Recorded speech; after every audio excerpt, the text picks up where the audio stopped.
Bonjour à toutes et à tous, c'est Andrei de KidsCode. Dans cette vidéo, je vais vous présenter la plaque de pression multifonction. Elle offre à peu près les mêmes options que le bloc utilitaire, mais son utilisation est beaucoup plus discrète comme vous allez le découvrir dans ce tutoriel. C'est parti!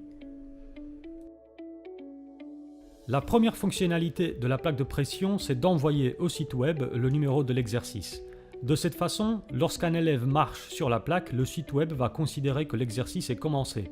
Vous trouverez plus d'informations à ce sujet dans le tutoriel vidéo intitulé « Guide de l'enseignant » sur le site de KidsCode. On ouvre donc la plaque avec le clic droit et on sélectionne la fonctionnalité « Envoyer l'identifiant de l'exercice ». Puis on indique le numéro de l'exercice en question. N'utilisez cette fonctionnalité que si vous avez créé vos exercices au préalable sur notre site. La plaque de pression peut être utilisée pour téléporter des utilisateurs d'une zone vers une autre. Assurez-vous de placer ce téléporteur dans une zone visible, sauf si vous avez une bonne raison de le dissimuler. Utilisez le bloc symbole, comme ici, pour indiquer la présence d'un téléporteur. Le menu de téléportation vous permet de vider l'inventaire de l'utilisateur lorsqu'il sera téléporté. Il suffit pour cela de cocher la case « Vider l'inventaire ». Vous aurez besoin d'indiquer les coordonnées vers lesquelles sera envoyé l'utilisateur. Pour les connaître, déplacez-vous jusqu'à l'endroit souhaité et regardez en bas à droite de votre écran.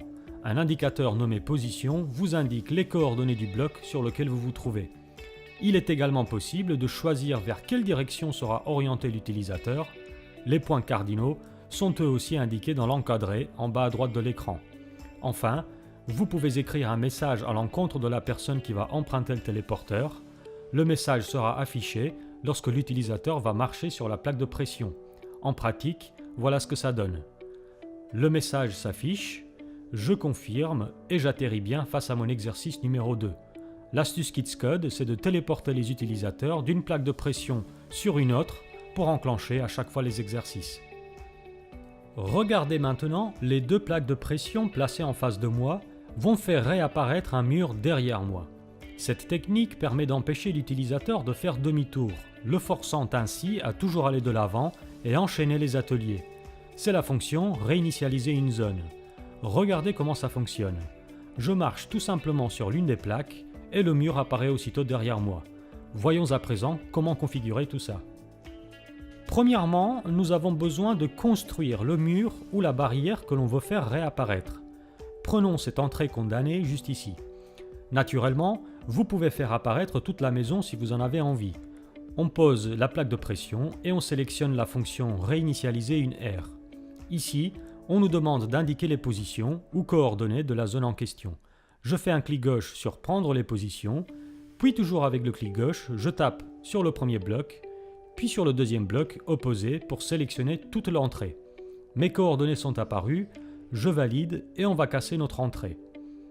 Si vous avez une grande structure à détruire, utilisez l'éditeur de monde pour la supprimer en quelques clics.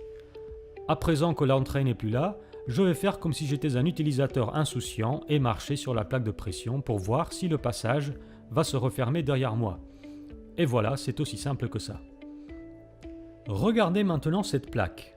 Lorsque je vais marcher dessus, je vais recevoir plusieurs blocs dans mon inventaire. N'oubliez pas que dans KidsCode, un élève n'aura accès qu'aux blocs que vous voulez bien lui donner, sauf si en créant votre monde, vous le référencez comme un monde ouvert.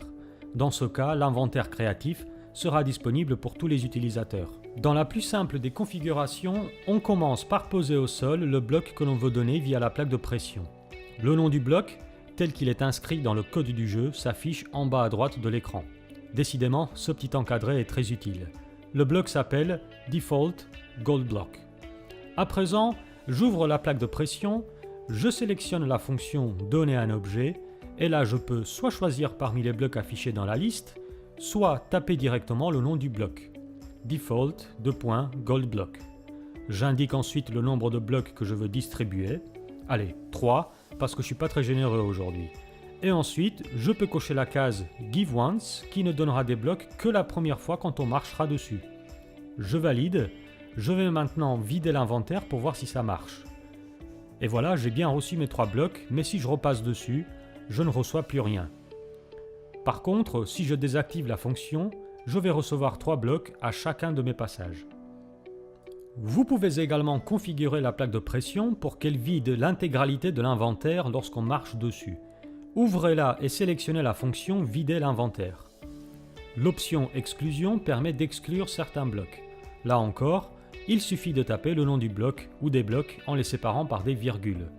Et quand on marche dessus, c'est magique, tout mon inventaire a disparu. C'est pratique si on veut s'assurer que les élèves ne passent pas d'un exercice à un autre avec des blocs inutiles dans leur valise. Une autre fonctionnalité, c'est d'afficher une astuce à l'écran.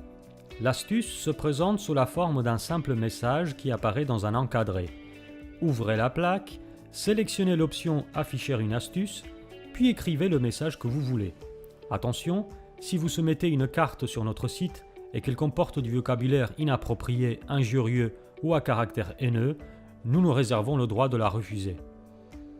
Et enfin, la dernière option est celle d'envoyer un message. C'est tout simplement une petite phrase que l'on peut faire afficher sur l'écran de l'utilisateur en haut à gauche. Cette option peut servir pour afficher des messages d'une importance minime qui n'ont pas vocation à prendre de la place au centre de l'écran. À vous de voir sous quelle forme vous préférez afficher vos messages. On sélectionne la langue de saisie, on écrit une petite phrase, toujours encourageante, c'est l'esprit de Kidscode, on valide et voilà. Quand on passe sur la plaque, le message apparaît bien en haut à gauche de l'écran. Merci à toutes et à tous d'avoir regardé ce tutoriel. J'espère qu'il vous a appris pas mal de choses. En ce qui me concerne, je vais aller peaufiner mes exercices avec la plaque de pression et je vous retrouve très bientôt pour un nouveau tutoriel.